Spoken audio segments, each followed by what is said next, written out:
Hi, I'm Chris J. I'm recording arts instructor at F.I.R.S.T Institute. I started off as like most people do. I started a band and wanted to be a rock star. I couldn't afford to record my own album, so I figured I'd just get an internship at a studio. But I ended up going on tour with the Warped Tour.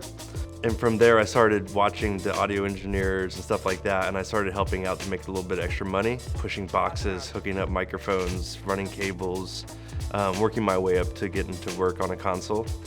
When I was interning, I got to meet Tom Dowd, and he was probably one of the biggest producers to ever lived. Watching him work is something that I'll never forget. When I was starting off, I was a very quiet person. I was very shy. And he was not shy at all, and that made me realize that I had to come out of my shell to make other people be more artistic. So I've worked with the Beach Boys, Allman Brothers, Alabama, Missy Elliott, Ja Rule, Outkast, Lynyrd Skynyrd, LL Cool J.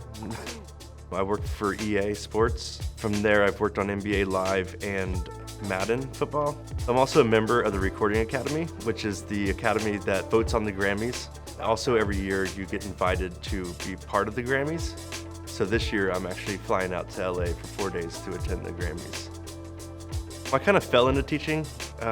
When I first moved to Orlando, I started teaching. I've been teaching now on and off for roughly 20 years. I've been at F.I.R.S.T Institute now for about 5 years. We're pretty much like a family here.